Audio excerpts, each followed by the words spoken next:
जी आया नूं प्यारे विद्यार्थियों, पंजाब स्टेट एजुकेशन बोर्ड की अंग्रेजी की किताब इंग्लिश रीडर उसका लैसन प्रोज नंबर 4 3 क्वेश्चंस अर्थात 3 सवाल। यह चैप्टर की ट्रांसलेशन ਅਤੇ रीडिंग असी पहले 2 हिस्सों में कर चुके हैं। आओ हुण इस लैसन के अंत में जो एक्सरसाइजिज ने वो करिए। सो एक्सरसाइज तो नहीं हैगी पर new words phrases and their use है। ਇਹਦੇ ਵਿੱਚ ਕਿਤਾਬ ਦੇ ਵਿੱਚ ਤੁਹਾਡੇ ਅਰਥ ਦੱਸੇ ਹੋਏ ਨੇ, ਨਾਲ ਮੈਂ ਅਰਥ ਪੰਜਾਬੀ ਵਿੱਚ ਵੀ ਜੋੜ ਦਿੱਤੇ ਨੇ ਤੇ ਉਹਨਾਂ ਨੇ ਇੱਕ ਸੈਂਟੈਂਸ ਬਣਾ ਕੇ ਦੱਸਿਆ। ਉਹ ਸੈਂਟੈਂਸ ਦੇ ਨਾਲ ਮੈਂ ਇੱਕ ਸੈਂਟੈਂਸ ਤੁਹਾਡੇ ਲਈ ਹੋਰ ਬਣਾਇਆ ਤਾਂ ਕਿ ਤੁਹਾਨੂੰ ਵੀ ਸੈਂਟੈਂਸ ਬਣਾਉਣ ਦੀ ਆਦਤ ਪਵੇ ਤੇ ਤੁਹਾਨੂੰ ਪ੍ਰੇਰਣਾ ਮਿਲੇ ਕਿ ਤੁਸੀਂ ਇਕੱਲੇ ਉਹਨਾਂ ਸੈਂਟੈਂਸਾਂ ਤੇ ਟੇਕ ਨਹੀਂ ਰੱਖਣੀ ਤੇ ਇਹਨਾਂ ਤੋਂ ਸੇਧ ਲੈ ਕੇ ਆਪਣੇ ਆਪ ਵੀ ਕੋਈ ਨਵੇਂ ਸੈਂਟੈਂਸ ਬਣਾਉਣੇ ਨੇ। ਸੋ ਤੁਸੀਂ ਨੋਟਬੁੱਕ ਲੈ ਲਓ, ਪੈਨ ਲੈ ਲਓ ਤੇ ਜਿਹੜੇ ਨਵੇਂ ਸੈਂਟੈਂਸ ਮੈਂ ਤੁਹਾਡੇ ਲਈ ਬਣਾ ਰਿਹਾ ਉਹਨਾਂ ਨੂੰ ਵੀ ਤੁਸੀਂ ਨੋਟ ਕਰ ਲੈਣਾ। ਇਹਦੇ ਨਾਲ ਤੁਹਾਡਾ ਜਿਹੜਾ ਅਭਿਆਸ ਹੋਏਗਾ ਤੇ ਤੁਸੀਂ ਹੋ ਸਕਦਾ ਤੁਹਾਨੂੰ ਕੋਈ ਨਵਾਂ ਆਈਡੀਆ ਮਿਲੇ ਸੈਂਟੈਂਸ ਬਣਾਉਣ ਦਾ। ਸੋ ਆਓ ਦੇਖੀਏ।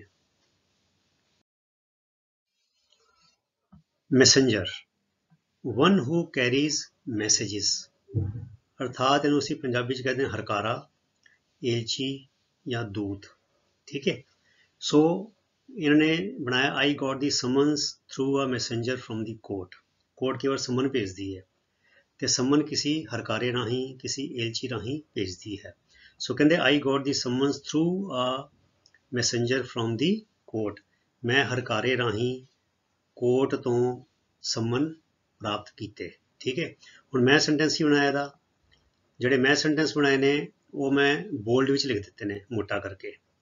The messenger will come at 3 PM to pick up the package। अर्थात एलची या हरकारा दोपहरे 3 बजे आएगा वो पैकेज गठड़ी या डब्बा या जो पैकेट है उन्होंने चक के ले जाने वास्ते, उन्होंने लैके उन्होंने पिकअप करने वास्ते 3 बजे आएगा।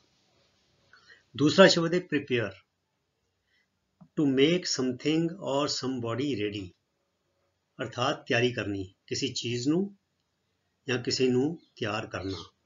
सो सेंटेंस है I am working hard to prepare for the exams, मैं पेपरां दी तैयारी लई, मैं इम्तिहानां दी तैयारी लई सख्त मेहनत कर रहा हाँ या सख्त मेहनत कर रही हाँ। सो एक होर सेंटेंस असीं बना लीए। The entire family got together to prepare their field for sowing the seeds. The entire family माने सारा परिवार, गॉट टूगैदर इकट्ठा हो गया, काहदे लई टू प्रिपेयर तैयारी करन लई, देयर फील्ड अपने खेतां नूं, फॉर सोइंग दी सीड्स बीजां दी बिजाई करन लई सारा परिवार इकट्ठा हो गया। नेसेसरी, नेसेसरी का मतलब दैट इज नीडिड, अर्थात लोड़ींदा या जरूरी। सो सेंटेंस बनाया किताब which hard work is necessary for success in life. Success का मतलब होंदा कामयाबी, हार्ड वर्क का मतलब होंदा मेहनत, नैसेसरी माने जरूरी, अर्थात कामयाबी लई मेहनत जिहड़ी है वो बहुत जरूरी है। सो असीं होर सेंटेंस बना लीए। Nutritious food, nutritious food, food होंदा खाना, न्यूट्रीशियस माने होंदा पौष्टिक खाना, सेहतमंद खाना। Nutritious food and regular exercise, exercise माने वर्जिश कसरत, रेगुलर माने नेमली नेम दे बल्कि निरंतर, are necessary for good health, अर्थात पौष्टिक खाना ਅਤੇ निरंतर वर्जिश चंगी सेहत ਲਈ ਜ਼ਰੂਰੀ ਹਨ। ਫਿਰ ਸੈਟੀਸਫਾਈਡ, ਜਿਹੜਾ ਦੂਜੇ ਸ਼ਬਦ ਅਸੀਂ ਇੰਗਲਿਸ਼ ਕਹਿ ਸਕਦੇ ਪਲੀਜ਼ਡ, अर्थात प्रसन्न, संतुष्ट, संतोखवान या तृप्त। ठीक है। सो उन्होंने सेंटेंस बनाया my boss is satisfied with my work, मेरा बॉस मेरा मालिक मेरे काम तो संतुष्ट है, मेरे काम तो प्रसन्न है। ठीक है, यह हो गया। फिर असी सेंटेंस बनाया सैटिस्फाइड कस्टमर्स, अर्थात संतुष्ट गाहक आर की टू एनी सक्सैसफुल बिजनेस, किसी भी काम या व्यापार की कुंजी सैटिस्फाइड कस्टमर होंदे हन। अर्थात मैं बच्चों कोशिश करें कि तुहानूं नाल नाल कोई नुकते जिंदगी दे अपने तजर्बे चो सेंटेंस वो बनाए जान जिहदे नाल तुहानूं कोई चीज़ सीखण दी भी मिले। अर्थात जिहड़े ਪ੍ਰਸੰਨ ਚਿੱਤ ਗ੍ਰਾਹਕ ਹਨ, ਉਹ ਕਿਸੇ ਵੀ ਸਫਲ ਵਪਾਰ ਦੀ ਕੁੰਜੀ ਹਨ। ਅਰਥਾਤ ਜੇ ਤੁਹਾਡਾ ਗਾਹਕ ਖੁਸ਼ ਰਹੇਗਾ ਤੇ ਤੁਹਾਡਾ ਕੰਮ ਵਧੇ ਫੁੱਲੇਗਾ। ਜੇ ਤੁਹਾਡਾ ਗਾਹਕ ਤੁਹਾਡੇ ਕੰਮ ਤੋਂ ਖੁਸ਼ ਨਹੀਂ ਹੋਏਗਾ, ਤੁਹਾਡਾ ਮਾਲ ਨਹੀਂ ਵਿਕੇਗਾ, ਉਹ ਅੱਗੇ 4 ਬੰਦਿਆਂ ਨੂੰ ਤੁਹਾਡੀ ਦੁਕਾਨ ਬਾਰੇ, ਤੁਹਾਡੇ ਕੰਮ ਬਾਰੇ, ਤੁਹਾਡੇ ਪ੍ਰੋਡਕਟ ਬਾਰੇ ਵੀ ਕਹੇਗਾ ਕਿ ਇਹ ਚੀਜ਼ ਨਾ ਖਰੀਦਿਓ, ਇਹ ਮਾੜੀ ਹੈਗੀ ਹੈ। ਸੋ ਇਸ ਕਰਕੇ ਸੈਟਿਸਫਾਈਡ ਕਸਟਮਰ, ਜਿਹੜੇ ਕਸਟਮਰ ਨੂੰ ਖੁਸ਼ ਰੱਖਣਾ, ਕਸਟਮਰ ਨੂੰ ਮਤਲਬ ਕਿ ਕਿਸੇ ਕਿਸਮ ਦੀ ਸ਼ਿਕਾਇਤ ਨਾ ਆਉਣ ਦੇਣਾ, ਇਹ ਇੱਕ ਬਿਜ਼ਨਸ ਨੂੰ ਕਾਮਯਾਬ ਕਰਨ ਦਾ ਬੜਾ ਵੱਡਾ ਇਹ ਇੱਕ ਅਹਿਮ ਮੁੱਦਾ ਹੁੰਦਾ ਹੈ। ਠੀਕ ਹੈ, ਅੱਗੇ ਚਲੀਏ। ਸੋ ਮੈਨੇ ਹੁੰਦਾ ਹੈ ਬੀਜਣਾ, ਪਲਾਂਟ ਔਰ ਸਪਰੈਡ ਸੀਡਸ ਇਨ ਦਾ ਗਰਾਊਂਡ, ਮਤਲਬ ਬੀਜ ਖਿਲਾਰਨੇ ਜਾਂ ਬੀਜ ਬੀਜਣੇ। ਸੋ ਬੀਜਣਾ, ਬਿਜਾਈ ਕਰਨੀ। The farmers are sowing seeds in their fields. ਕਿਸਾਨ ਆਪਣੇ ਖੇਤਾਂ ਵਿੱਚ ਬੀਜ ਰਹੇ ਹਨ। ਸੋ ਅਸੀਂ ਬਣਾਇਆ, ਇਹ ਇੱਕ ਬੜਾ ਮਸ਼ਹੂਰ ਅਖਾਣ ਹੈਗਾ, You reap what you sow. Reap ਦਾ ਮਤਲਬ ਹੁੰਦਾ ਹੈ ਕੋਈ ਚੀਜ਼ ਕੀਤੇ ਤੋਂ ਪ੍ਰਾਪਤ ਕਰਨੀ, ਇਕੱਠਾ ਕਰਨਾ, ਜਿਹਦਾ ਫਸਲ ਪ੍ਰਾਪਤ ਕਰਨੀ, ਬੀਜ ਤੋਂ ਬਾਅਦ ਫਸਲ ਰੀਪ। ਸੋ ਰੀਪ ਮੈਨੇ ਹੁੰਦਾ ਹੈ ਕਿਸੇ ਗੱਲ ਦੇ ਲਾਹੇ, ਕਿਸੇ ਗੱਲ ਦਾ ਫਾਇਦਾ ਜਾਂ ਕਿਸੇ ਗੱਲ ਦਾ ਨਤੀਜਾ ਜਿਹੜਾ ਹੈ ਉਹਨੂੰ ਲੈਣਾ, ਉਹਨੂੰ ਇਕੱਠਾ ਕਰਨਾ। ਸੋ ਯੂ ਰੀਪ, ਤੁਸੀਂ ਉਹੀ ਪ੍ਰਾਪਤ ਕਰਦੇ ਹੋ, ਵਟ ਯੂ ਸੋ, ਜੋ ਤੁਸੀਂ ਬੀਜਿਆ ਹੈ। ਜਿੱਦਾਂ ਅਸੀਂ ਜਪਜੀ ਸਾਹਿਬ ਪੜ੍ਹਦੇ ਹਾਂ, ਆਪੇ ਬੀਜ ਆਪੇ ਹੀ ਖਾਓ, ਜੋ ਬੀਜੋਗੇ ਉਹੀ ਖਾਓਗੇ। ਸੋ ਇਹ ਅਖਾਣ ਦਾ ਮਤਲਬ ਹੈਗਾ ਕੁਝ ਵੀ ਬੋਲਣ ਤੋਂ ਪਹਿਲੇ, ਕੁਝ ਵੀ ਕਰਨ ਤੋਂ ਪਹਿਲੇ 2 ਵਾਰ ਸੋਚੋ, ਜਿੱਦਾਂ ਦਾ ਕਰੋਗੇ ਉੱਦਾਂ ਦਾ ਹੀ ਭੁਗਤੋਗੇ। ਇਸ ਕਰਕੇ ਚੰਗੇ ਕੰਮ ਕਰਨੇ ਚਾਹੀਦੇ ਨੇ ਤਾਂ ਕਿ ਸਾਡਾ ਭਵਿੱਖ ਜਿਹੜਾ ਹੈ ਉਹ ਚੰਗਾ ਬਣੇ, ਸਾਨੂੰ ਚੰਗੇ ਨਤੀਜੇ ਭੁਗਤਣ ਨੂੰ ਮਿਲਣ। Revenge, something done in return for the harm done to you, ਮਤਲਬ ਜਿਹੜੀ ਚੀਜ਼ ਤੁਹਾਡੇ ਨੁਕਸਾਨ ਵਜੋਂ ਕੀਤੀ ਗਈ ਹੈ ਉਹਦੇ ਵੱਟੇ ਦੂਜੇ ਨੂੰ ਵੀ ਉੱਦਾਂ ਦੀ ਕੋਈ ਚੀਜ਼ ਕਰਨੀ, ਇਹਨੂੰ ਅਸੀਂ ਕਹਿੰਦੇ ਬਦਲਾ, ਇੰਤਕਾਮ ਜਾਂ ਵਾਰੀ ਦਾ ਵੱਟਾ, ਇਹਨੂੰ ਕਹਿੰਦੇ ਰਿਵੈਂਜ। ਠੀਕ ਹੈ, ਸੋ ਸੈਂਟੈਂਸ ਬਣਾਇਆ ਬੜਾ ਵਧੀਆ ਤੁਹਾਡੀ ਕਿਤਾਬ 'ਚ, ਬੜੀ ਸਿਆਣਪ ਵਾਲਾ, ਬੜਾ ਕੀਮਤੀ ਸੈਂਟੈਂਸ ਹੈ ਬੱਚਿਓ, ਯਾਦ ਰੱਖ ਲਓ। Forgiveness is the best form of revenge. Forgiveness ਹੁੰਦੀ ਹੈ ਖਿਮਾ ਸਭ ਤੋਂ ਵਧੀਆ ਬਦਲਾ ਹੈ। ਅਰਥਾਤ ਜਿਹੜੇ ਬੰਦੇ ਨੇ ਤੁਹਾਡਾ ਬੁਰਾ ਕੀਤਾ ਉਹਨੂੰ ਖਿਮਾ ਕਰ ਦੇਣਾ, ਜਿੱਦਾਂ ਭਗਤ ਫਰੀਦ ਜੀ ਕਹਿੰਦੇ ਨੇ, ਫਰੀਦਾ ਬੁਰੇ ਦਾ ਭਲਾ ਕਰ, ਗੁੱਸਾ ਮਨ ਨਾ ਹੰਡਾਏ, ਦੇਹੀ ਰੋਗ ਨਾ ਲੱਗੀ, ਪੱਲੇ ਸਭ ਕੁਝ ਪਾਏ। ਸੋ ਬੁਰੇ ਦਾ ਭਲਾ ਕਰ, ਮਤਲਬ forgiveness is the best form of revenge. ਅਰਥਾਤ ਜਿਹਨੇ ਤੁਹਾਡਾ ਮਾੜਾ ਕੀਤਾ ਹੈ ਉਸਨੂੰ ਖਿਮਾ ਕਰ ਦੇਣਾ, ਉਹਦੇ ਨਾਲ ਬਦਲਾ ਲੈਣ ਦਾ ਸਭ ਤੋਂ ਵਧੀਆ ਢੰਗ ਹੈ। ਠੀਕ ਹੈ, ਔਰ ਮੈਂ ਇੱਕ ਹੋਰ ਸੈਂਟੈਂਸ ਬਣਾਇਆ ਇਹ ਤੋਂ ਵੱਖਰਾ, ਜਿੱਦਾਂ ਕਿ ਅਸੀਂ ਖਬਰਾਂ ਪੜ੍ਹਦੇ ਹਾਂ ਕਿ ਉਹਦੇ ਹਿਸਾਬ ਨਾਲ ਮੈਂ ਬਣਾਤਾ ਤਾਂ ਕਿ ਜੇ ਤੁਸੀਂ ਖਬਰ ਪੜ੍ਹੋ ਤੁਹਾਨੂੰ ਸਮਝ ਆ ਜਾਏ। America assassinated the general in revenge for the bombing at their embassy. ਅਰਥਾਤ ਅਮਰੀਕਾ ਨੇ, ਐਸਾਸੀਨੇਟ ਹੁੰਦਾ ਬੱਚੋ ਕਤਲ ਕਰਨਾ, ਇੱਕ ਤਾਂ ਮਰਡਰ ਹੁੰਦਾ, ਪਰ ਜਦੋਂ ਕੋਈ ਕਤਲ, ਕੋਈ ਮਰਡਰ ਸਿਆਸੀ ਕਾਰਨਾਂ ਕਰਕੇ ਕੀਤਾ ਜਾਵੇ, ਕਿਸੇ ਵੱਡੇ ਪ੍ਰਮੁੱਖ ਬੰਦੇ ਦਾ, ਮਸ਼ਹੂਰ ਬੰਦੇ ਦਾ ਕੀਤਾ ਜਾਵੇ, ਤਦ ਅਸੀਂ ਉਹਨੂੰ ਕਹਿੰਦੇ ਐਸਾਸੀਨੇਸ਼ਨ। ਤੇ ਐਸਾਸੀਨੇਟ ਹੁੰਦਾ ਕਤਲ ਕਰਨਾ ਇਹੋ ਜਿਹੇ ਬੰਦੇ ਦਾ। ਸੋ ਅਮਰੀਕਾ ਐਸਾਸੀਨੇਟਡ ਦੀ ਜਨਰਲ ਜੀ ਦੇਸ਼ ਦੀ ਫੌਜ ਦੇ ਜਨਰਲ ਦਾ ਅਮਰੀਕਾ ਨੇ ਕਤਲ ਕਰ ਦਿੱਤਾ। ਕਿਉਂ? ਇਨ ਰਿਵੈਂਜ ਫॉर, ਬਦਲੇ ਵਜੋਂ, ਦੀ ਬੋmbਿੰਗ ਐਟ देयर ਐम्बेसी, ਅਮਰੀਕਾ ਦੀ ਐम्बेसी ਤੇ ਕੋਈ ਬੰਬ ਦਾ ਹਮਲਾ ਹੋਇਆ ਸੀਗਾ, ਉਹਦੇ ਬਦਲੇ ਵਜੋਂ ਅਮਰੀਕਾ ਨੇ ਜਨਰਲ ਦਾ, ਜਿਸ ਦੇਸ਼ ਵਿੱਚ ਐम्बेसी 'ਚ ਉਹਨਾਂ ਦੀ ਐम्बेसी ਤੇ ਬੰਬ ਹੋਈ ਸੀ, ਅਮਰੀਕਨਸ ਮਰੇ ਹੋਣਗੇ। ਸੋ ਇੱਦਾਂ ਦੀ ਇੱਕ ਮੈਂ ਸੈਂਟੈਂਸ ਬਣਾਇਆ ਕਿ ਅਮਰੀਕਾ ਨੇ ਜਨਰਲ ਦਾ ਕਤਲ ਉਹਨਾਂ ਦੀ ਐम्बेसी ਦੇ ਬੰਬ ਸੁੱਟਣ ਦੇ ਬਦਲੇ ਵਜੋਂ ਕੀਤਾ। ਠੀਕ ਹੈ, ਆਓ ਅੱਗੇ ਦੇਖੀਏ ਹੁਣ।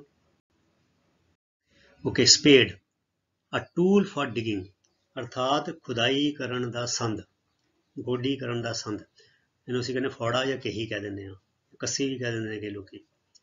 ਦੀ farmer was digging in his land with a spade, ਕਿਸਾਨ ਆਪਣੀ ਜ਼ਮੀਨ ਵਿੱਚ ਫੌੜੇ ਦੇ ਨਾਲ ਗੋਡੀ ਕਰ ਰਿਹਾ ਸੀ, ਖੁਦਾਈ ਕਰ ਰਿਹਾ ਸੀ। ਠੀਕ ਹੈ, ਹੁਣ ਮੈਂ ਬਣਾਇਆ ਦੀ ਟੂ ਬ੍ਰਦਰਸ, 2 ਭਰਾ, ਟੁਕ ਟਰਨਸ ਹੁੰਦਾ ਬੱਚਿਓ ਵਾਰੀਆਂ ਲੈਣੀਆਂ, ਟੁਕ ਟਰਨਸ ਮੈਨੇ ਟੇਕ ਟਰਨ ਮੈਨੇ ਵਾਰੀ, ਕੋਈ ਕੰਮ ਨੂੰ ਵਾਰੀ ਕਰਨਾ, ਟੇਕ ਟਰਨਸ ਮੈਨੇ ਲਈਆਂ, ਕਾਹਦੇ ਲਈ? ਟੂ ਡਿਗ ਦਾ ਗਰਾਊਂਡ, ਜ਼ਮੀਨ ਨੂੰ ਖੋਦਣ ਲਈ।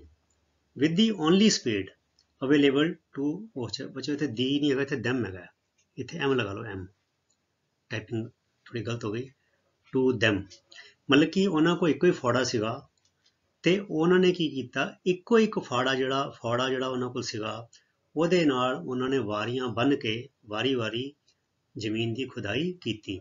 The two brothers took turns, ਮਤਲਬ ਵਾਰੀਆਂ ਦੇ ਨਾਲ to dig the ground, ਜ਼ਮੀਨ ਖੋਦਣ ਲਈ, with the only spade, ਇੱਕੋ ਫਾੜਾ ਜਿਹੜਾ ਉਹਨਾਂ ਕੋਲ ਸੀ, available to them, ਇੱਥੇ ਵਿੱਚ M ਆਏਗਾ। I'm sorry for that, ਇੱਥੇ ਟਾਈਪਿੰਗ ਮਿਸਟੇਕ ਹੋ ਗਈ ਮੇਰੇ ਕੋਲੋਂ, ਇੱਥੇ them ਆਏਗਾ, ਠੀਕ ਹੈ। ਫਿਰ ਅੱਗੇ ਬੱਚਾ ਇਹ ਫਰੇਜ਼ ਹੈਗਾ ਸ਼ਬਦ ਜੋੜ look after, ਇਹਦਾ ਮਤਲਬ to take care of, look after ਦੀ ਜਗ੍ਹਾ ਤੁਸੀਂ take care of ਵੀ ਲਿਖ ਸਕਦੇ ਹੋ। ਇਹਦਾ ਮਤਲਬ ਸੰਭਾਲ ਕਰਨੀ, ਟਹਿਲ ਕਰਨੀ, ਧਿਆਨ ਰੱਖਣਾ, ਠੀਕ ਹੈ। Parents look after their children with love, ਅਰਥਾਤ ਮਾਪੇ ਆਪਣੇ ਬੱਚਿਆਂ ਦਾ ਖਿਆਲ ਪਿਆਰ ਨਾਲ ਰੱਖਦੇ ਹਨ, ਠੀਕ ਹੈ।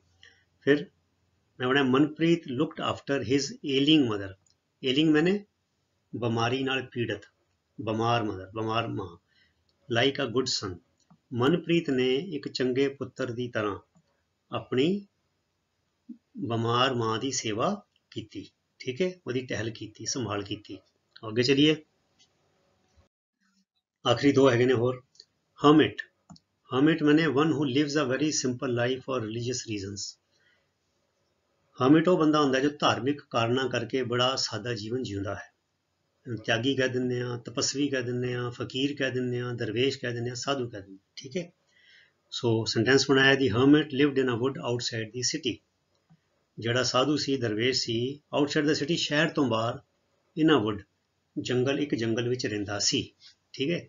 ਸੋ ਮੈਂ ਇਹਦਾ ਬਣਾਇਆ with the support of Gurbani, Gurbani ਦੇ ਸਹਾਰੇ ਦੇ ਨਾਲ, ਗੁਰਬਾਣੀ ਦੀ ਮਦਦ ਦੇ ਨਾਲ, ਅਰਥਾਤ ਗੁਰਬਾਣੀ ਨੂੰ ਪੜ੍ਹ ਕੇ ਵਿਚਾਰ ਕੇ। One can be a hermit, ਕੋਈ ਵੀ ਮਨੁੱਖ ਦਰਵੇਸ਼ ਬਣ ਸਕਦਾ ਹੈ, while living a worldly life, ਦੁਨਿਆਵੀ ਜੀਵਨ ਜਿਉਂਦੇ ਹੋਏ ਵੀ ਮਨੁੱਖ ਗੁਰਬਾਣੀ ਦਾ ਆਸਰਾ ਲੈ ਕੇ ਇੱਕ ਦਰਵੇਸ਼ ਵਾਂਗੂ ਜ਼ਿੰਦਗੀ ਜੀ ਸਕਦਾ ਹੈ। ਸ਼ਹਿਰ, ਪਿੰਡ, ਪਰਿਵਾਰ ਛੱਡਣ ਦੀ ਲੋੜ ਨਹੀਂ, ਕਿਉਂਕਿ ਗੁਰਬਾਣੀ ਵਿੱਚ ਲਿਖਿਆ ਨਾਨਕ ਸਤਿਗੁਰ ਭੇਟੀਐ, ਪੂਰੀ ਹੋਵੇ ਜੁਗਤ, ਹਸੰਦਿਆਂ ਖਿਲੰਦਿਆਂ ਪੈਨੰਦਿਆਂ ਖਾਵੰਦਿਆਂ ਵਿੱਚੇ ਹੋਵੇ ਮੁਕਤ, ਜਾਂ ਸਤਿਗੁਰ ਕੀ ਐਸੀ ਵਡਿਆਈ, ਪੁੱਤਰ ਕਲੱਤਰ ਵਿੱਚੇ ਗਤ ਪਾਈ, ਮਤਲਬ ਧੀਆਂ ਪੁੱਤਰਾਂ ਵਿੱਚ, ਪਰਿਵਾਰ ਵਿੱਚ ਰਹਿ ਕੇ ਹੀ ਮਨੁੱਖ ਪਰਮ ਅਵਸਥਾ ਪਾ ਲੈਂਦਾ ਹੈ, ਜਦੋਂ ਮਨੁੱਖ ਗੁਰਬਾਣੀ ਦੇ ਲੜ ਲੱਗ ਜਾਂਦਾ ਹੈ, ਜਦੋਂ ਆਪਣਾ ਜੀਵਨ ਗੁਰਬਾਣੀ ਦੇ ਅਨੁਸਾਰ ਢਾਲਦਾ ਹੈ। ਸੋ ਗੁਰਬਾਣੀ ਦੇ ਅਨੁਸਾਰ ਸਾਨੂੰ hermit ਬਣਨ ਲਈ, ਦਰਵੇਸ਼ ਬਣਨ ਲਈ, ਫਕੀਰ ਬਣਨ ਲਈ, ਤਿਆਗੀ ਬਣਨ ਲਈ ਕਿਤੇ ਜੰਗਲ 'ਚ ਪਹਾੜਾਂ 'ਚ ਜਾਣ ਦੀ ਲੋੜ ਨਹੀਂ, ਪਰਿਵਾਰ ਵਿੱਚ ਰਹਿ ਕੇ ਹੀ ਸਾਦਾ ਤੇ ਉੱਚਾ ਸੁੱਚਾ ਜੀਵਨ ਜੀਵਿਆ ਜਾ ਸਕਦਾ ਹੈ, ਠੀਕ ਹੈ। ਸੋ ਆਓ ਅੱਗੇ ਦੇਖਿਓ 10ਵਾਂ ਪਰਪਸ, ਇਹਦਾ ਮਤਲਬ ਏਮ, ਇੰਟੈਂਸ਼ਨ, ਇੰਟੈਂਸ਼ਨ ਦਾ ਮਤਲਬ ਨੀਤ, ਪਰਪਸ ਅਰਥਾਤ ਉਦੇਸ਼, ਮਕਸਦ। I don't know the purpose of his coming here, his coming ਮੈਨੇ ਉਹਦਾ ਇੱਥੇ ਆਉਣਾ, his coming here ਉਹਦਾ ਇੱਥੇ ਆਉਣਾ, so late ਇੰਨੀ ਦੇਰ, in the night ਉਹਦਾ ਇੰਨੀ ਦੇਰ ਨੂੰ ਰਾਤ ਦੇ ਵੇਲੇ ਇੱਥੇ ਆਉਣਾ, ਮੈਨੂੰ ਇਹਦਾ ਮਤਲਬ ਨਹੀਂ ਪਤਾ, ਠੀਕ ਹੈ। ਮੈਨੂੰ ਉਹਦੇ ਇੰਨੀ ਦੇਰ ਰਾਤ ਇੱਥੇ ਆਉਣ ਦੇ ਮਤਲਬ ਬਾਰੇ, ਪਰਪਸ ਬਾਰੇ, ਮਕਸਦ ਬਾਰੇ ਨਹੀਂ ਪਤਾ, ਠੀਕ ਹੈ।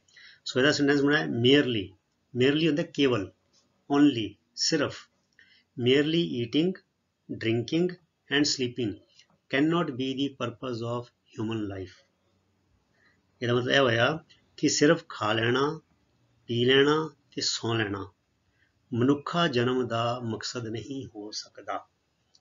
ਜਿੱਦਾਂ ਗੁਰੂ ਨਾਨਕ ਪਾਤਸ਼ਾਹ ਨੇ ਕਹਿਣਾ, ਰਹਿਣ ਗਵਾਈ ਸੋਏ ਕੈ, ਦਿਵਸ ਗਵਾਇਆ ਖਾਏ, ਹੀਰੇ ਜੈਸਾ ਜਨਮ ਹੈ, ਕੌਡੀ ਬਦਲੇ ਜਾਏ।